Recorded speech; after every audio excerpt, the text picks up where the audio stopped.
아시죠? 요람, 이 젖먹이 아기들, 아주 갓난 아이들을 이렇게 태워가지고 이렇게 흔들어대면서 하는 그런 물건을 우리가 요람이라 이렇게 부릅니다. 그런데 그 요람을 이렇게 흔들면 울던 아기도 좀 울음을 그치게 되고요, 또 좋아서 깔깔 웃기도 하고 또 잠이 들기도 합니다. 그렇지만 너무 흔들어대면, 적당히 흔들어대야지 너무 세게 흔들어대면 아기가 오히려 겁먹고 놀라게 되죠. 그런데 이게 아기들만의 이야기가 아니라 우리 어른들도, 성인들도 마찬가지인 것 같습니다. 성인들, 우리 어른이라 할지라도 너무 그 사람을 흔들어대면 성격도 비틀어지고 제대로 성장할 수가 없습니다. 그리고 마음에 상처가 남을 수도 있습니다. 교회 일을 할 때도 마찬가지라고 생각을 합니다. 교회에서 열심히 일하시는 분들 보면 참 귀하죠. 나름 열심히 일을 하시는데 또 맡은 일을 감당하시는 일하고 시간과 물질과 또 정성을 다해서 최선을 다하는 모습 얼마나 귀합니까? 그런데 도와주지는 못할 망정 자꾸 흔들어대면 안 되겠지요. 설령 나쁜 의도로 그런 게 아니라 할지라도 지나치게 간섭하거나 또는 자꾸 마치 시비를 거는 것처럼 그렇게 이야기를 하면서 흔들어댄다면 교회가 바람잘 날이 없습니다. 늘 시끄럽고 여러 가지 불미스러운 일들이 발생을 하죠. 성도들의 믿음이 온전해질 수도 없고 결국 마음에 남는 것은 감정밖에 남지 않습니다. 지난번 제가 빌립보서 1장 27절 말씀을 여러분들에게 말씀드리면서 바울이 이 믿음의 성도들에게 복음에 합당하게 생활하라 이렇게 권면한 내용을 말씀드린 적이 있습니다. 복음에 적합하게 합당하게 생활하라. 그러면 복음에 합당하게 생활하는 것은 어떤 모습인가? 가장 합당한 모습이 어떤 모습인가? 바울은 뭐라고 말하냐면 그 사람에게 지금 현재 갖춰야 될 것, 그리고 겉모습부터 시작해서 속마음까지 모든 것이 다 하나님 마음에 맞아야 된다라고 하는 것입니다. 이를테면 달리기 선수가 운동 막 뜀박질을 하는 선수가 목회자처럼 이렇게 넥타이 매고 이렇게 달리기를 할 수는 없는 거 아니겠습니까? 정장이 참 귀한 그런 겉모습이긴 하지만 그래도 달리기 선수는 그게 합당하지가 않습니다. 반대로 목회자가 설교를 할 때 달리기 선수처럼 그런 복장을 하고 나와서도 안 되겠죠. 또 패션 모델처럼 아주 거추장스러운 모든 것들을 이렇게 다 이렇게 입고 와서 그렇게 하면 그 설교를 듣는 사람들이 마음이 집중되지 않을 것입니다. 모든 사람에게는 그 모든 시와 장소에 따라서 가장 적합한 모양새가 있다라고 하는 것입니다. 우리의 마음가짐도 마찬가지입니다. 그렇다면 그리스도인들에게 있어서 가장 합당한 모습은 어떤 모습일까? 바울은 그 다음 말씀에 뭐라고 권면을 하냐면 내가 너희에게 가보나 떠나 있으나 너희는 한 마음으로 서서 한 뜻으로 복음의 신앙을 위하여 서로 협력하라. 이게 복음에 합당한 사람이다라고 하는 것이죠. 가보나 떠나 있으나 이 말은 바울이 너희와 함께 있을 때나 너희를 떠나 있을 때나 똑같이 생활을 하라는 겁니다. 사람이 있을 때는 잘하는 것처럼 하다가 없을 때는 그냥 안 해버리고 마는, 자기가 회장이었을 때는 열심히 하다가 이제 내려놓으면 이제 내 일이 아니야 이런 식으로 하게 되면 안 된다는 것이죠. 누가 있을 때만 열심히 하든지 또는 내가 뭘 맡을 때만 열심히 하는 그런 성도는 복음에 합당한 성도가 아닌 것입니다. 하나님은 다 보고 계시고 다 알고 계시고 그리고 다 기억한다는 사실을 우리가 꼭 믿으시고 어떤 상황에서도 우리는 복음에 합당한 성도로서의 모습을 보이며 신앙생활을 잘 승리하시게 되기를 바랍니다. 또 한마음에 서서 이 말은 굉장히 중요한 의미가 있다고 했죠.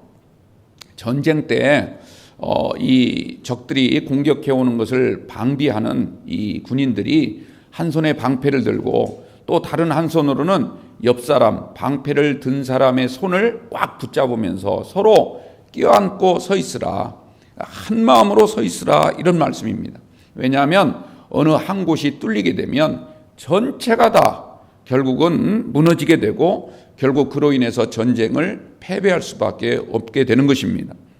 그러므로 내 옆에 있는 사람, 함께 신앙생활하는 사람, 이 모든 성도들이 나와 같은 지금 이 삶과 죽음을 같이 지금 나누고 있다라고 하는 그런 믿음을 가지고 같은 영적 전우라고 하는 그런 마음을 가지고 잘 버티고 서 있을 수 있도록 나도 힘을 보태고 합력해야 된다, 이런 뜻입니다.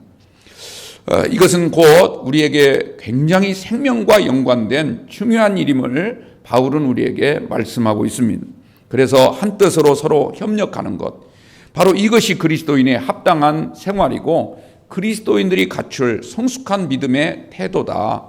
여러분들 이 사실을 꼭 기억하시고 우리가 서로 같은 교회 하나님을 섬기는 성도로서 정말 우리가 서로 복음에 합당한 성도가 되어서 우리가 서로 협력하고 돕고 함께 힘을 합쳐 나아갈 수 있는 그런 우리 영광교회 되시기를 주님의 이름으로 축원드립니다. 하나님이 기뻐하시는 사람은요, 잘난 사람이 아니라 남을 잘나게 만드는 사람, 이런 사람을 하나님이 기뻐하십니다. 나 혼자만 돋보이려고 하는 사람이 아니라 어떻게든지 다른 사람을 돋보이게 만들려고 하는 사람, 내가 섬김을 받으려고 하는 사람이 아니라 도리어 다른 사람을 섬기는 일에 최선을 다하는 사람, 남을 배척하고 짓밟는 그런 사람이 아니라 다른 사람을 격려해주고 아무리 허물이 많은 사람이라 할지라도 그 허물을 사랑으로 덮어주며 함께 껴안을 줄 아는 그런 성도를 하나님이 가장 기뻐하시는 줄로 믿습니다. 여러분들, 우리가 받은 직분, 우리가 받은 사명은요, 절대로 서로를 무시하거나 차별하는 데에 있는 것이 아니라 한 마음 한 뜻 되게 하는 것, 사랑으로 하나가 되고 서로 협력하는 것, 이게 우리에게 주신 하나님의 가장 우선의 사명이라는 사실을 꼭 기억하게 되길 바랍니다. 그래서 바울은요, 우리에게 주신 사명, 우리의 직분을 사람의 지체로 비유하고 있죠. 여러분들, 우리의 눈이 귀를 무시하면 되겠습니까?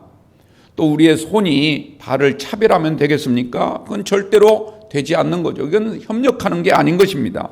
그것은 지체를 망하게 하는 것이고 그로 인해서 결국 우리는 이렇게 분열을 일으킬 수밖에 없다. 이 사실을 꼭 기억하시기 바랍니다. 그래서 오늘 우리 모두가 복음에 합당하게 생활하시고 그 결과 하나님께서 우리에게 주신 놀라운 상급을 얻으시고 반드시 승리의 면류관을 주실 줄 믿으시기 바랍니다.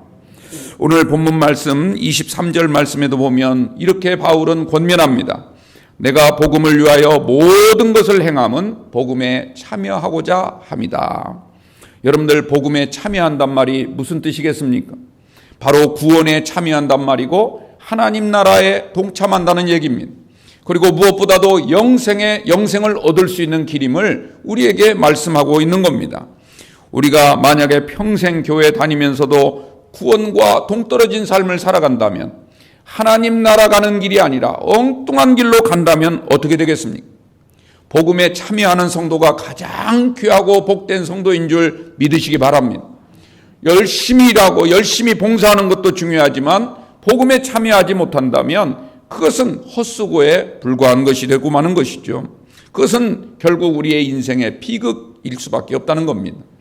그런데 바울은요, 성도가 이 복음에 참여하는 것, 하나님께서 우리에게 베풀어 주신 구원과 그리고 하나님 나라 영생에 참여하는 것을 다름질하는 선수에 비유하고 있습니다. 오늘 24절과 25절 말씀 다시 한번 보십시오. 운동장에서 다름질하는 자들이 다 달릴지라도 오직 상을 받는 사람은 한 사람인 줄을 너희가 알지 못하느냐. 너희도 상을 받도록 이와 같이 다름질하라. 이기기를 다투는 자마다 모든 일에 절제하나니 그들은 썩을 승리자의 관을 얻고자 하되 우리는 썩지 아니할 것을 얻고자 하노라. 아멘. 여러분들, 중요한 것은 여기 24절 말씀에서 운동장에서 모두가 다 달릴지라도 상을 받는 사람은 오직 한 사람뿐이다, 이렇게 말하고 있습니다. 그런데 여러분들, 이 말씀을 절대 오해해서는 안 됩니다. 오직 한 사람만 상을 받고 나머지는 다 상을 받을 수 없다, 이 말을 강조하는 뜻이 아닙니다. 세상 방식처럼 우리가 상을 받기 위해서 한 사람밖에 받지 못하니까 상을 받기 위해서 남들을 다 제치고 경쟁하면서 그렇게 나 혼자 빨리 달리라고 그걸 우리에게 권면해 주는 말이 아니라는 거죠. 이건 숫자와 관련된 뜻이 아닙니다. 한 사람이라는 숫자가 중요한 게 아니라 이 말의 뜻은요, 우리가 구원을 받고 정말 하나님 나라를 향해 달려가는 사람은 오직 한 사람만 상을 받듯이 내가 그 한 사람처럼 살아야 되겠다라고 하는 믿음을 가지고 경주에 최선을 다해야 된다, 이런 뜻입니다. 그러니까 설령 100명이 달린다 할지라도 1000명과 함께 달린다 할지라도 그 달리는 모든 사람들이 다 한 사람만 상을 받을 수 있다는 그 절박한 마음을 가지고 각자의 위치에서 각자의 사명에 최선을 다하고 달린다면 100명이 달려도 100명이 상을 받고 1000명이 달려도 1000명 다 상을 받게 될 줄로 믿습니다. 우리 모두가 다 챔피언이 될 수 있다는 것이죠. 모두가 썩지 않을 영광의 승리 면류관을 받게 될 줄로 믿으시기 바랍니다. 그러므로 우리는 다 함께 상을 받도록 서로 협력하고 서로 손에 손을 잡고 믿음으로 최선을 다하여 달려갈 수 있도록 우리가 그런 일에 힘쓰는 성도가 하나님이 가장 귀하게 여기시는 성도고 복음에 참여하는 성도인 줄 믿으시기 바랍니다. 우리는 하나님의 은혜로 구원을 받고 하나님 나라를 향하여 다름질하는 신앙 경주자들입니다.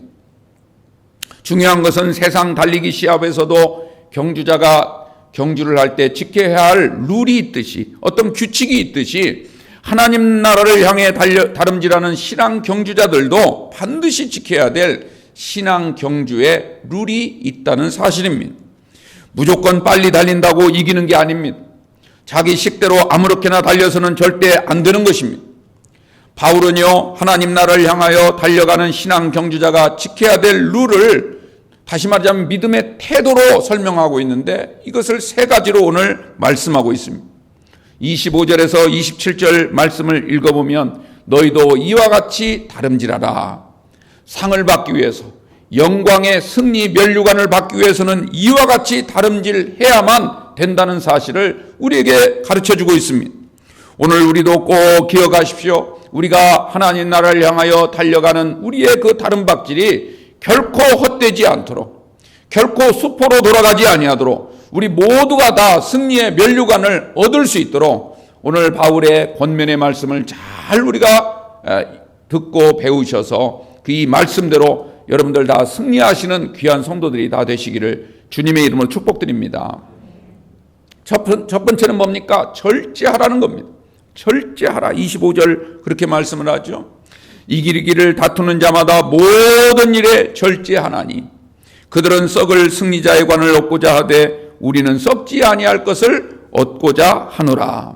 여러분들 이 말은 우리가 만약에 절제하지 못한다면 설령 세상적으로는 성공했다 할지라도 썩을 승리자의 관밖에 되지 않는다는 겁니다. 그러나 우리가 절제하며 살아간다면 영원히 썩지 않을 영광의 면류관을 하나님이 우리 머리에 씌워 주실 줄로 믿습니다. 여러분들 방해라고 하는 게 무엇일까요? 절제라고 하는 것은요, 달리는데 불필요한 것들, 우리가 정말 하나님 나라를 향하여 나아가는데 방해가 되는 걸림돌들이 있다면 그걸 가차없이 다 버리라는 겁니다. 다 거기에 연연하지 말라는 거예요. 여러분들 왜 자꾸 그런 데 연연합니까? 그게 하나님 나라보다 더 귀하게 여기기 때문에, 우리의 마음이 벌써 하나님 나라로부터 벗어났기 때문에, 우리가 하나님 나라 그 외에 다른 것을 붙잡고 있기 때문에 그걸 버리지 못하는 거죠.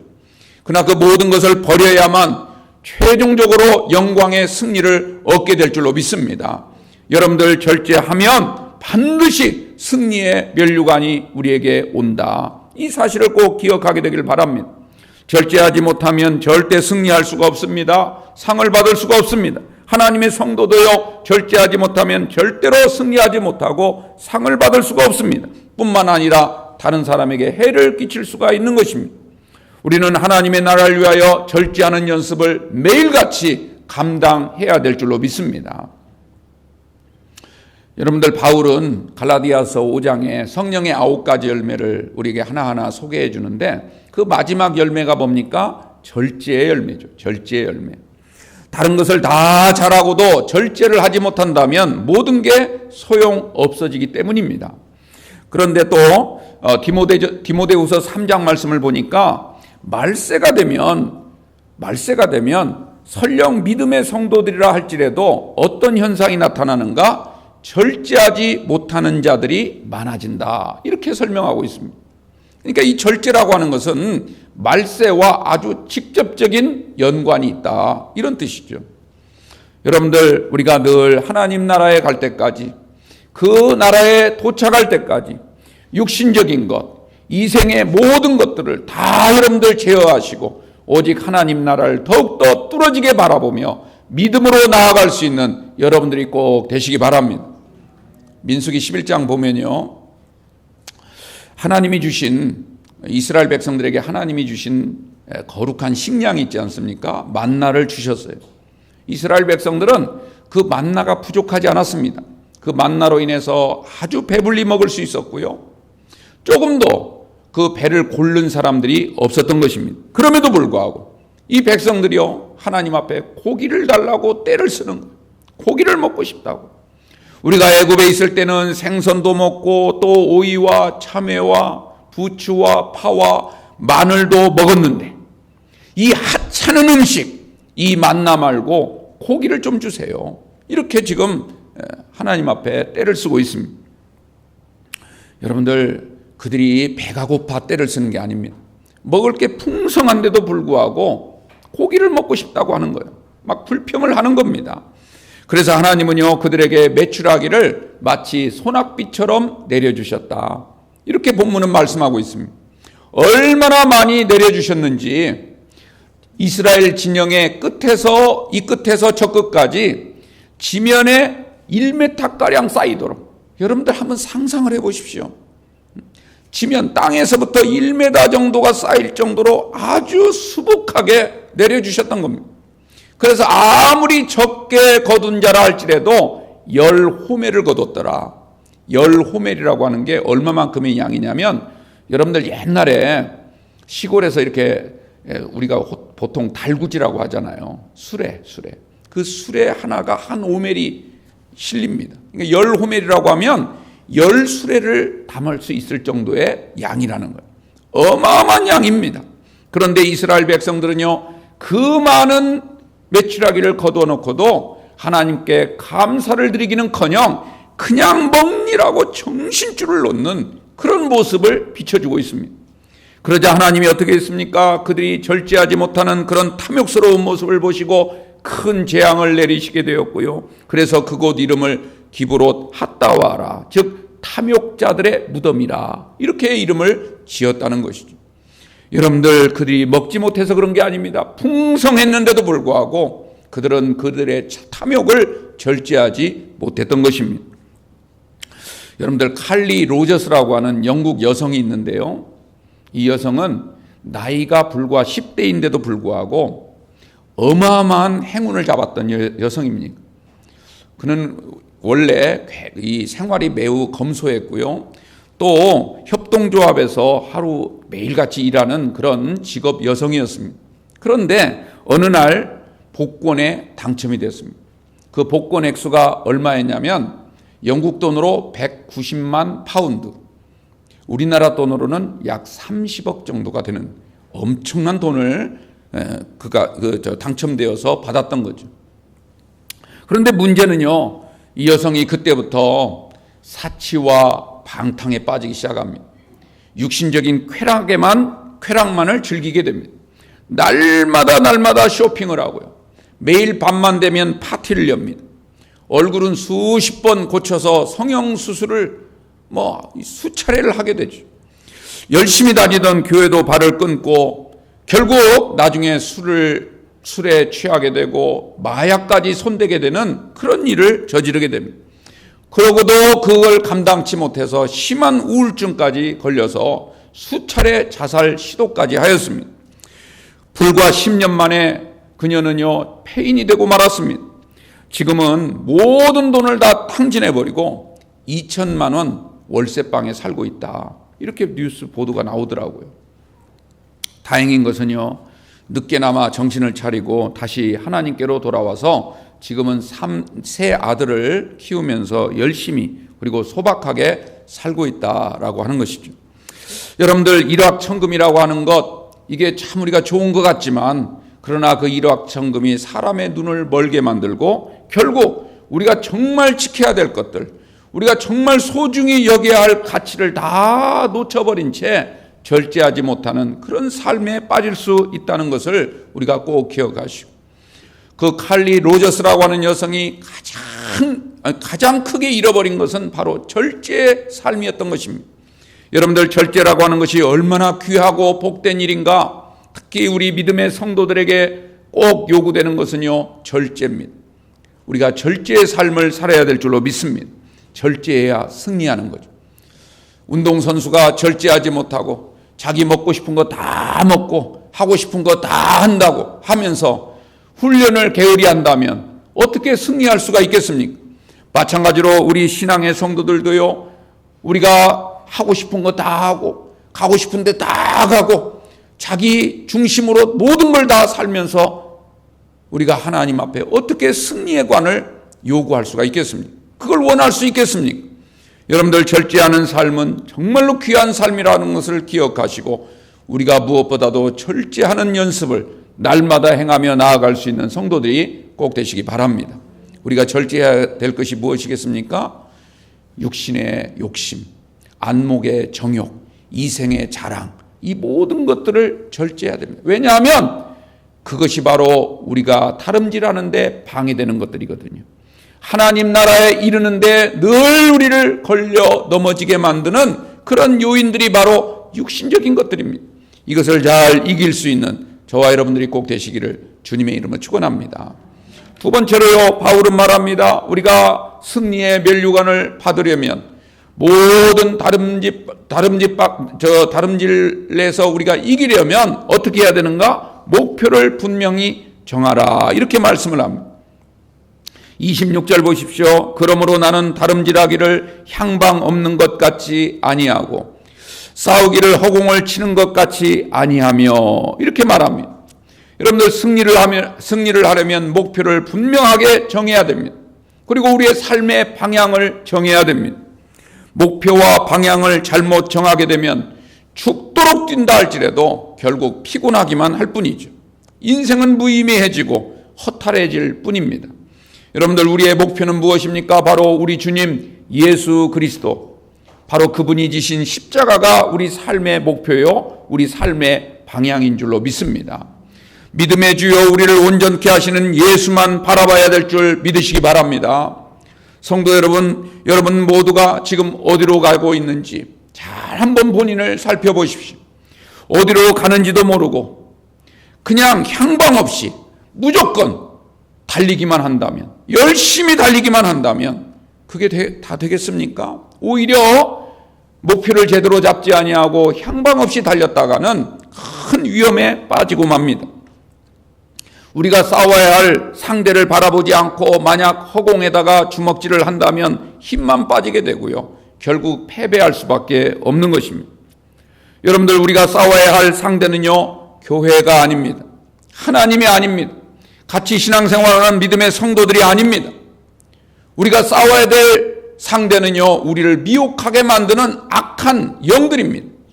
여러분들, 우리가 이런 약한 영과 싸워야 되는데 다른 곳에 힘을 다 빼버린다면 어떻게 악한 영을 이길 수 있겠습니까? 우리가 이 싸움에서 이기려면 무엇보다도 하나님의 도움을 받도록 더욱더 말씀과 기도로 무장해서 성령의 능력을 받아야 될 줄로 믿습니다.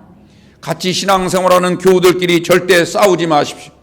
정말 우리가 싸워야 될 대상은요, 상대방이 아니라 상대를 미워하는 내 속에 있는 내 마음입니다. 그것과 싸워서 이겨야 되는 거예요. 방백들을 의지하지 말며 도울 힘이 없는 인생도 의지하지 말고 오직 하나님만을 바라보고 하나님만을 의지하는 사람이 승리합니다. 이런 사람에게 하나님은 영광의 면류관을 씌워주실 줄로 믿습니다. 지금 눈앞에 있는 것, 그냥 감정을 참지 못하고 폭발해버린다면 결코 우리는요, 싸워 이길 수가 없습니다. 진짜 우리가 싸워야 될 악한 상대를 이길 수가 없게 되는 것입니다. 여러분들, 우리가 힘을 다른 데 낭비하지 마시고 오직 하나님만 바라보시며 우리가 싸워야 될 이 세상의 악한 영들, 우리를 항상 노리고 있는 그런 사탄의 음모술수, 흑암의 권세들과 싸워 이길 수 있는 저와 여러분들 꼭 되시길 바랍니다. 여러분들, 우리가 왜 성경을 읽어야 합니까? 왜 하나님의 말씀을 읽어야 됩니까? 여러분들, 성경 말씀은 우리 인생의 이정표이기 때문에 그렇습니다. 우리의 삶의 방향을 결정해주는 나침판과 같은 것입니다. 이 땅의 길만 가르쳐주는 것이 아니라 하늘의 길, 우리가 영생을 얻을 수 있는 구원의 길을 가르쳐 주십니다. 그리고 우리가 이 땅에서도 축복을 받을 수 있는 그런 은혜의 길을 우리에게 알려주시는 줄로 믿습니다. 여러분들은 지금 어디를 향해 가고 있습니까? 오로지 육신의 것만을 향하여 가고 있는지, 아니면 정말 하나님의 나라를 앙망하며 믿음으로 달려가고 있는지를 늘 살피시기를 바랍니다. 오직 여호와를 앙망하는 자에게는 하나님이 새 힘을 주실 것입니다. 그리고 하루 종일 달려간다 할지라도, 뛰어간다 할지라도, 소년이라도 쓰러지고 자빠진다 할지라도 여호와를 앙망하는 자에게는 새 힘을 주셔서 날마다 하나님이 함께 하시고 또 승리할 수 있도록 은혜를 주실 줄 믿습니다. 그 은혜로 여러분들 하루하루 하나님 나라를 향하여 나아갈 수 있는 귀한 성도들이 다 되시길 바랍니다. 마지막 세 번째로 바울은 뭐라고 말합니까? 끊임없이 자신을 돌아보고 또한 자신을 쳐서 하나님께 복종하는 성도가 되십시오. 이렇게 권면을 합니다. 27절 말씀이죠. 내가 내 몸을 쳐 복종하게 하면 내가 남에게 전파한 후에 자신이 도리어 버림을 당할까 두려워함이로다. 여러분들, 여기서 내 몸을 쳐 복종하게 한다, 이 말은 자신을 돌아보고 성찰하는 모습을 우리에게 요구하는 겁니다. 기쁠 때도 있고 슬플 때도 있지만, 그러나 기쁠 때나 슬플 때나 잘 나갈 때나 힘들고 어려울 때나 정말 고통스러운 순간에도, 그리고 두려워할 수밖에 없는 그런 순간이 우리 앞에 다가왔다 할지라도 결코 여러분들 그런 순간 우리가 낙심하지 마시고 포기하지 마시고 오히려 자신을 성찰할 수 있는 기회를 삼으십시오. 그리고 무엇보다도 자신을 쳐서 하나님 말씀, 정말 그 말씀들에 복종할 수 있는 그런 믿음의 삶으로 바꿔간다면 우리의 죽었던 영혼이라 할지라도 살아나게 될 줄로 믿습니다.